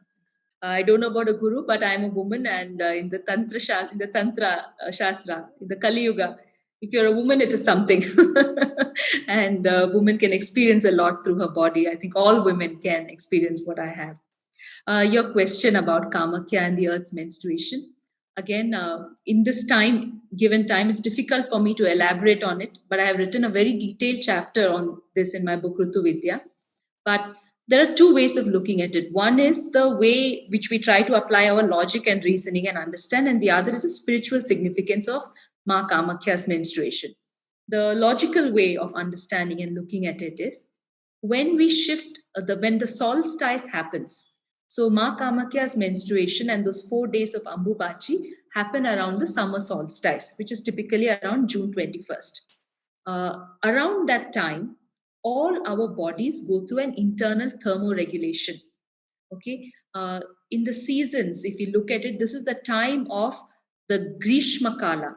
The Grishma Kala, or what we are calling the summer season. The summer solstice is the hottest day. And this is the time where, when you understand it from the perspective of doshas, the earth has a predominance of the Vayu and the Agni Panchamahabhutas. And as a consequence, if you want to understand it, of Vata dosha and Pitta dosha. So within a woman's body, when Vayu and Agni are at higher state, women menstruate. So in the earth, when Vayu and Agni are at a predominant state, we have the menstruation of Devi Kamakya. So the rational, logical way of looking at it is that this entire festival of Ambubachi, of celebrating the period of Mother Earth, was this representative of this time in the Earth's atmosphere where all our bodies are going through this internal thermoregulation, which happens to women when we menstruate. Okay, there is a major shift that is happening, and that is why you take 3 or 4 days off, you don't do anything. And in fact, even the temple is closed at that time because Devi's power of will be too high for normal people to bear. In spite of it, and I visited the temple during just after Ambubachi because I had my period during the 4 days of Ambubachi. So the day my period ended and Ambubachi ended, I was there in Guwahati. There were 25 lakh devotees. You cannot even enter the temple, but just seated around that temple were 25 lakh devotees, tantrics, sadhus. They come from all kinds of places, flock there because that is the time. See, there are some times where naturally, if you do even a little sadhana, you will experience. Devi Kamakya's menstruation is one such time because the earth is in that state where the powers of dissolution, of ending this karmic cycle of birth and rebirth are at its highest. That is why just visiting there will do that for sadhus and tantrics. That is a spiritual understanding of it. See, Ma Kamakya is not a Devi in the sense that she is not. See, in that same hill where she resides called Neelachal, there are the shrines of the Dasa Mahavidyas also, the 10 wisdom goddesses, so to speak. Okay, there are all of them. But the rule is that you must first go to Ma Kamakya and only then to all the other shrines. Why is that there? Because Ma Kamakya is not Devi in a manifest form. She is Mahamaya. That is the unmanifest form of the cosmos. The first reason, the cause of all the causes. And that is why there's no vigraham of hers. She's represented as the yoni, the channel through which life is born. And that same yoni is the channel for taking back that life, for dissolution, or in other words, for moksha. So the spiritual significance of Kamakya is that it is the place of bhukti at all times and also bhukti, because it's the same yoni that creates life that can also dissolve life. So she is not in one of her manifested forms in Kamakya. She's not just Devi alone there. She is Mahamaya there. And you can experience it. Your whole body will throb in that region. You cannot miss it. However blunt a person you are, you step into that place with all the noise and all the chaos. You can go into a meditative state like this. And more than this, I should not even say, because I would like you to learn through your experience. On that day where there were 25 lakh devotees, it wasn't even possible for us to go till the yoni and have the darshan because of the crowds. It is impossible to get a chance. But I managed to find a corner in the temple and sit there, just to sit there and observe what is happening. I won't even call it meditation because there were children running around, there were animals being sacrificed, and so many things. But just sit there and close your eyes. You can experience sensations there so prominently. It's an experience that all of us should do it. Any temple that you want to understand, Rahulji, the best way of doing it is to spend time there. Not just go and take the prasadam and come back. Just sit there with your eyes closed, and everything that you want to know will be revealed to you. And that's the most beautiful and profound way. And when you know it like that, even though you may not have the words to always articulate it, you will know it. It will answer so many questions at once. And I would suggest that you attempt that sort of a knowing sometime. Thank you. So very, very profound. So basically all of human life in this talk has been sort of interwoven so beautifully into a search for moksha. That's the entire purpose of human life and the Hindu view of life. It seems to be. There is basically nothing else, but the whole temples and all of the reason for human beings born is moksha itself. So very profound. On energies, yes, I've experienced that in several places, most prominently in the Adi Shankaracharya's birthplace in Kerala, the Chinmaya Foundation, and in Shankara Hill in Srinagar. very, very powerful. But I never have been able to find out one chakra or whatever. But just you just feel your whole body thumping, or at the Isha Yoga Center in the Shivalinga. That brings me to the second point on Kamakhya Devi being a yoni, which is not true, so sort of connected with your talk. The whole idea of Shivalinga and yoni is mocked at very often. I know you mentioned do not respond to criticism, but unfortunately, this whole barrage of idol worship and then going down to as if it's phallus and vagina worship, So, what do you have to say to that? Orientalists or Westerners view it as anthropomorphism, which is to put human ideas onto ideas of God. Do you have a comment on this, please? I'll give a little bit of what I know, Rahulji. I'm not going to say that I know a lot. So the whole of the temples are as per, the ancient temples are as per the Agama texts. Now, who's the author of the Agama texts? The author is said to be none other than Shiva himself. So the Agama has come as a result of the questions asked by Parvati, and while giving those answers, whatever Shiva has said, that is what is there in the Agama texts. And it is as per those instructions that temples today have been constructed. Now, there is also in Tantra Shastra the reverse. That is, Devi is the guru, and she's the one who answers, and Shiva is the Shishya, and he asks. And those texts are called as the Nigamas. And those have to do with the Rahasya Puja and so on.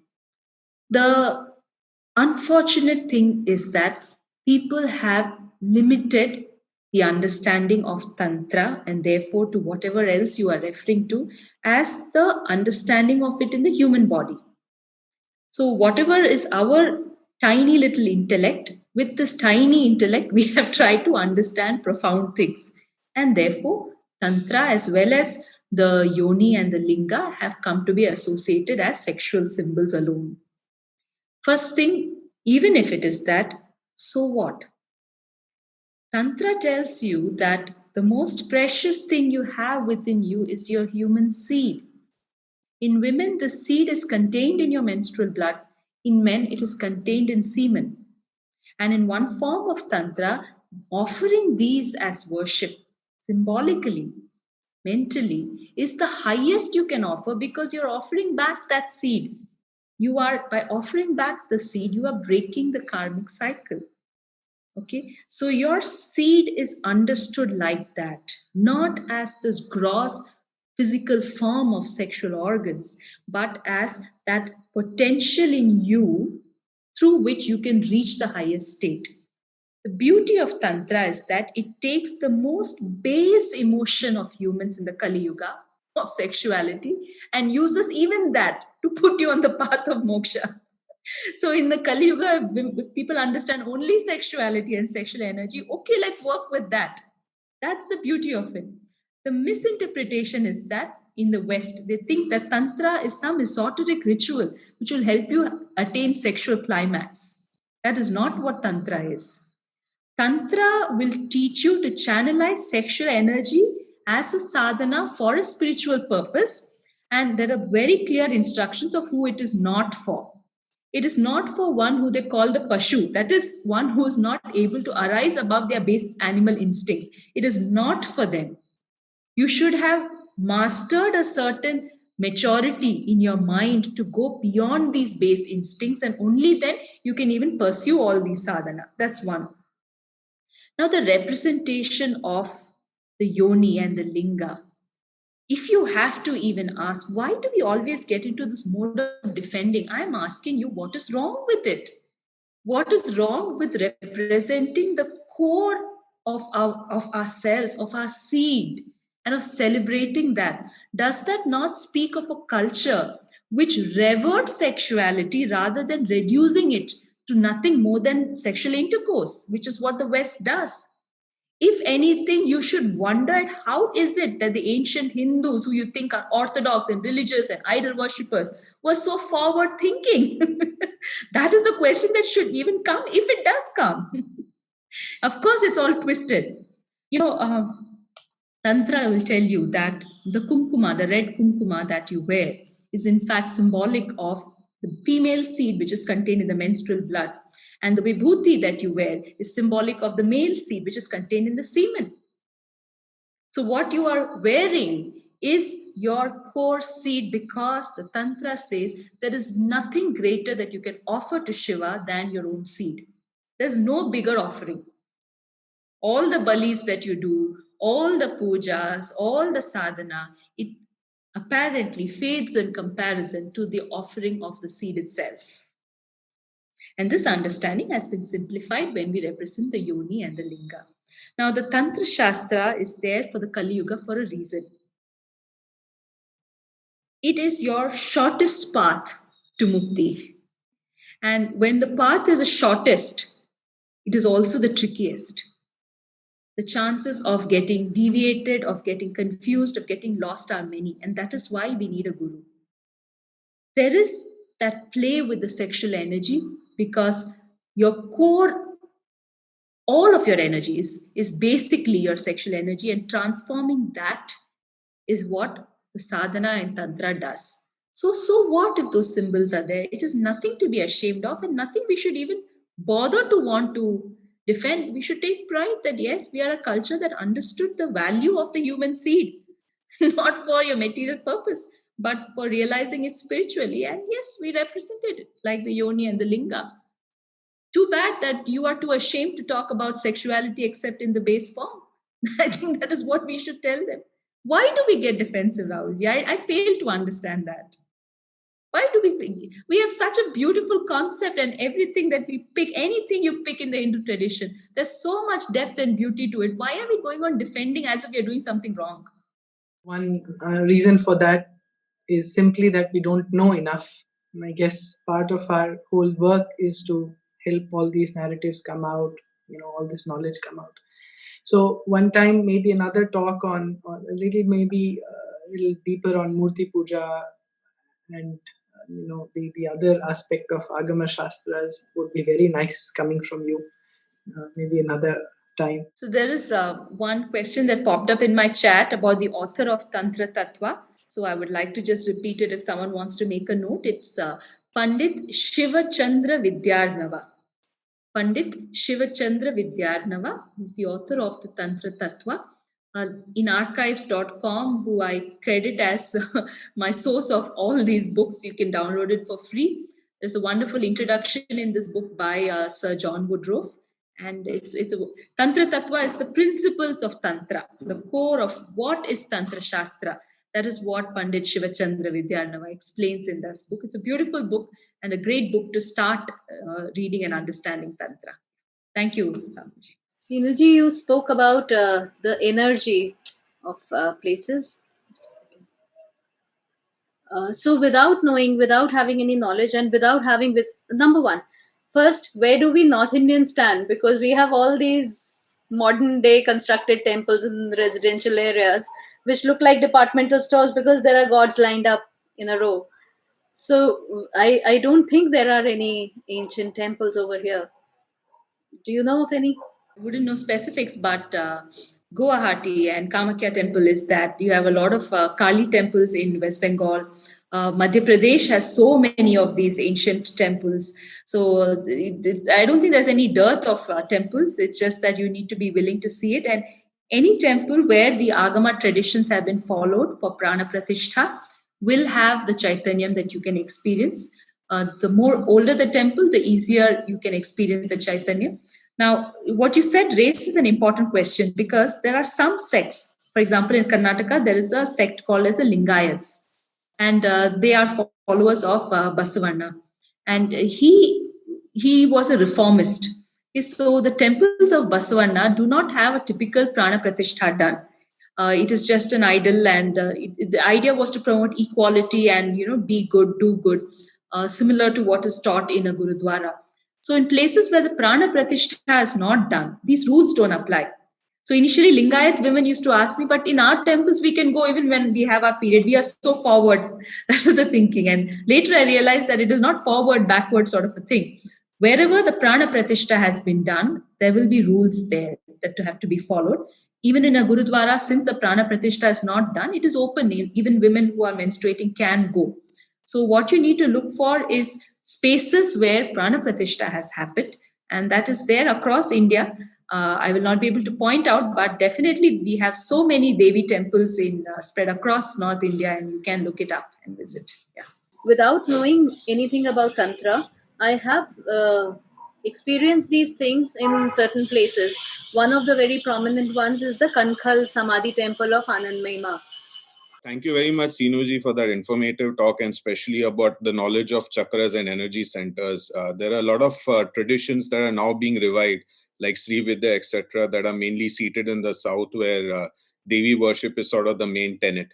A part of it, a lot of the male sadhaks are advised to invoke a lot of feminine energies to balance the energies out, the Shiva and Shakti conjunction, and also inspire a lot of creative influences. But the reason I raise this is for a topic that you raised, which a lot of urban women suffer from today, which is PCOS and PCOD, right? It causes a lot of trauma in terms of the manifestations of these particular, I won't call them diseases, but afflictions. And pharmaceutical or medical intervention can only do so much. And it's like a never-ending cycle of medicines and hirsutism and a lot of trauma that these women have to face in their 20s and 30s. Let alone the fertility issues that emanate based on it. So what would be your suggestions or recommendations on how best to deal with it? Straight away, in answer to the question about PCOS or PCOD, the main thing about our culture is to work on prevention. Okay, so many of the regulations that exist, it is to prevent these problems, including the very clothing that women wear. See, in PCOD, as I explained, the ovaries over a period of time become dysfunctional or less energized. One thing is, as I mentioned, if only your higher chakras are triggered, there isn't enough prana going to your lower chakras and therefore your reproductive organs. The other thing with clothing is that if you wear clothes that are very tight in the pelvic region, for example, you wear denim jeans, which are very tight, then you will reduce the blood flow to the ovaries. And one of the reasons why there's a predominance of PCOS among urban girls and women compared to rural is simply the way we dress. So the more you change the way you dress, that is to wear clothing or to avoid doing things that will reduce the flow of blood to the ovaries. Your pelvic area has to be allowed that freedom of oxygen, of blood reaching it and having enough prana in it, and that does not happen when you wear tight clothing. So the sari or the salwar kameez, the reason this is the preferred clothing traditionally is that you allow your organs to breathe and you don't constrict them. That is one thing of prevention. And of course, so many of the rules that exist in our tradition are about prevention. Now, those rules are not followed, and so many women are having PCOS, PCOD. So, what is the treatment? Ayurveda does have treatment. I have seen many women recover from PCOD from conditions similar to endometriosis through Ayurveda. The challenge is to find the right kind of Vaidya. In Ayurveda, those who come from a family of practitioners, family of Vaidyas, whose fathers and grandfathers were Vaidyas and they have learned from them, those is who I would recommend, because today's education system teaches you more of modern science and they force you to look at Ayurveda through the lens of modern science. So we've reduced Ayurveda to, instead of synthetic drugs, you have herbal drugs. That is what we think Ayurveda is. But Ayurveda is a knowledge of the Sukshma Sharira.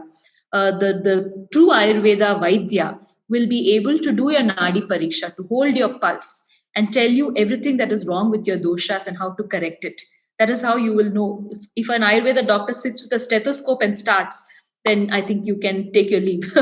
So finding the right Vaidya who comes from the family of Vaidyas is very important. But the first step, always remember, our tradition and our culture was about preventing disorders. So following the cultural practices alone does wonders for preventing disorders. In our ancient days, especially if you see women in Kerala and Tamil Nadu, it was a daily practice that you wake up, you will go to the nearest Devi temple. You will start your day by taking bath, going to the Devi temple. A good occasion, your birthday or whatever, you'll start by going to the Devi temple. And when women regularly visited these temples, except the time when they're menstruating, very naturally their health was taken care of. Because these temples work to correct your Muladhara and Swadhisthana chakras. So one of the things that women should start doing is making it a habit, a happy habit, to daily visit your nearest Devi temple. And villages had that, you had the Grama Devata temple at a walkable distance. So every villager would first thing in the morning visit the Devi before they start the day. Urban women don't have that luxury, but we should also try and find something. But all of these are towards prevention. And I think the focus on prevention needs to be more for PCOS and PCOD, which, by the way, modern medicine does not have the answers for. They don't explain why it happens. They don't explain what to do when it happens. The treatment will always have other side effects. So the treatment that is there is also insufficient. So prevention is a big thing. And if it has happened, finding the right Ayurveda Vaidya and taking their help will go a long way in curing PCOD. Over a period of time, you have to have patience with Ayurveda because it requires you to change your lifestyle, your way of thinking, the way of being. You should be willing to work on yourself. And that is when Ayurveda will work beautifully for you. I was told that in the passing by somebody who was vaguely interested in Tantra, that it is very easy for you to get deep into meditation when you're menstruating. In my experience, like a beginner, how I related it to was that when you visit these places, your heart chakra opens, or your heart opens, or the more you practice, your heart opens. And how I went on with it was also that we had some practice called Women's Temple. There is a group, you might know of it, where some kind of shamanic practices and all, where we were taught to honor our womb. It started with honor your womb, honor your hips, honor your breasts. And we had these rituals where other stuff, shamanic stuff. When I started doing that, when I actually started honoring my feminine side, the feminine inside me, I discovered that I became more and more unapologetic. The heart open. Sometimes you're taken wrongly, sometimes you're interpreted in a wrong way because I don't know, because of whatever societal this thing, but you just become more and more unapologetic. You just become more and more unafraid. My question is that, does any of these linkages, do they make sense? Because we grew up in a very conditioned way, being a Buddhist, being a half, Catholic conditioning, Victorian values. So we were taught to be apologetic about all these things. I know that in the absence of a rooting in the Hindu tradition and culture, women tend to look at whatever they can grasp and hold on to. So living in India, we talk of shamanic practices. When we have our own culture which revered the yoni, which celebrated the feminine. That's okay. It doesn't matter what path you choose and what you do. It's all right. You need to understand this about menstruation. One of the Indian language terms for it is Rajaswala, which means the time when the quality of Rajas is flowing out of you. So women by nature are more Rajasic because we tend more towards having an action-oriented life. We're always acting, we're always doing things. But menstruation is the time when this quality of Rajas naturally leaves you. When the quality of Rajas leaves you, you are left with two other options. One is the quality of Sattva, which is your higher harmonizing quality. And the other is the quality of Tamas, which might take you towards certain inertia or laziness. Based on your disposition, either of these two can happen.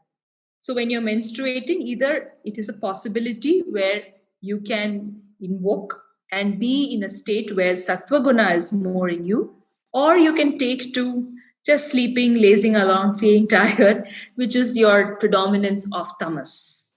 So why menstruation was revered and why it is considered as such an easy sadhana is because very naturally for women during this time, Rajas, that thing which we try to stop with all the sadhana, very naturally that is leaving you. Very naturally, you have the ability to go into a sattvic state. You can go into a tamasic state also, but at least the possibility of going into a sattvic state is there. And that is why menstruation is considered like that. Now, when you are doing these different practices, whether it is from shamanic tradition or others, you must bear one thing in mind, that it should not alter your inner vayus. For example, why are you told not to utter any mantras? Because it could have an effect on the apana vayu and you should not affect it. Why are you told not to do any inverted asanas? Because if you do an inverted asana, your apana itself will become inverted. You are even told not to sit in dhyana or to focus on something. Because when you are in that state, your energies will naturally tend to move towards your higher chakras. So we may not be adepts at meditation, so it is okay if you sit still and close your eyes. But dhyana, as we know it in yoga, should also not be pursued during menstruation. See, the beauty of the Hindu tradition is that whatever today we are calling symbolic, they were all techniques. They were all techniques with deep science, which can work for you if you did it the way it is meant to be done. Whereas most of what Westerners try to do in the name of honoring feminine, these are all symbolic. They also have a role. They play with your mind. They make you feel good about things. It is one way of going about it. And there's no harm in doing it. But the Hindu culture is more than symbolic. So when in the Hindu tradition, they tell you, don't do something, it is not out of respect for the deity or things like that. It is because that will have a direct impact on your body. So whatever practices that you're doing through other cultures also, try to understand how it impacts your sukshma sharira. The reason why in the Hindu tradition, menstruating women are told, don't do anything, just rest, do nothing, is because there are certain activities that are happening in your sukshma sharira which should not be disturbed in any way. And just remaining in that natural state will cause the rajas to leave you. And if you are not tending towards the tamas, automatically you will go to a sattvic state. It is that easy, basically. I hope I've given you some pointers, if not answered. Yeah, many pointers. Just two little bits of information. One, you spoke about the temple, which is famous for this, which works on the pancreas and blood sugar. Which was the name of the temple? If my pronunciation is right, then it's the Venni Karumbeshwar temple. Venni, Venni Karumbeshwar. It's a Shiva temple in Tamil Nadu. You can Google it. Information is there about it. And second, about for the temple for diabetes in Tamil Nadu, then it will appear. Yeah. Second was about Vibhuti. You said Vibhuti is symbolic of the man's seed. I was told that Vibhuti was symbolic of the ashes of the cremation ground. So Vibhuti means nivritti, like somebody told me, don't wear Vibhuti before you go for an exam because that means ki tum chhod rahe ho, vairagya. So not sure about that. So all of Shiva is about vairagya only, no? See, the thing is that just like we among humans, we think I am Sinu, you are someone, he is Rahul, she is Tanya. We've made so many differences. So between our Devi Devtas also we are differentiating. Kali is different from Shiva, we say. Kali and Kala are the same. Okay, so the whole aspect of Kali, of cremation, is dissolution of life. And that is the same aspect that is there with Shiva. Shiva is also about dissolution of life. When you are pursuing mukti, it is Shiva that you will be drawn to. The reason why I say that mokshadhams are not for everyone is because I know of people who were just so drawn to this aspect of Shiva temples, and one after the other started visiting these mokshadhams. They were people who were very much engaged in material world and living, and they suddenly developed this vairagya, and one of them who I know actually passed away before her time. That whole year, she just visited one after the other Shiva temples. We also know a similar thing of Sadhguru's wife. This is, of course, there in the public domain, of how much before her age, when she was still very young and had a young daughter, she took to that path, and just giving up physical life became a very natural thing. She was drawn towards dissolution of life. Right? So those ideas are there. So it is not to be taken lightly and not to be discussed also in such a forum, but somehow somehow I end up discussing these things. So Vibhuti, yes, it represents dissolution. Shiva represents dissolution. Kali represents dissolution. The human seed represents the dissolution of life itself. So it's not different. My question is, wouldn't you recommend, or shouldn't we all put some kind of pressure on the government to have these sciences put in our school books instead of sexual education? Because it would put the minds who are really in a phase of learning, a very young mind, it would channelize their energies in the right manner, would make them more creative, and take them to the path of religious and worldly um, aspirations or achievements in a dharmic way. Thank you. Thank you. And yes, I completely agree with you that our sciences needs to become part of our education curriculum. But you see, expecting that it will happen through the government is a really long shot. I have spoken and written so much about Sabrimala, and none of it has reached the ears, or it has reached their ears and somehow bounced out or reflected back. See, we must understand government structures work in a different way. They are answerable to bodies and entities which know nothing about our sciences. The Supreme Courts itself know nothing about our sciences. So they can't overnight introduce these topics or this language. If you look at the aspect of health, even with menstruation, I have been telling our Honorable Prime Minister unfortunately distributed sanitary napkins and was greatly applauded by all the UNICEFs and WHOs and everything. And they are answerable to these kind of people. So instead, if he says, I will not give sanitary napkins, but we will start introducing Rutu Vidya as a subject, no one's going to understand that. So it's going to be, I doubt if I will see it happen in my lifetime. But as you said, I completely agree that this needs to become part of our education curriculum. But the route need not be the government. You and I can take this up. Channels like this very channel can take up this aspect of educating our children about the sciences.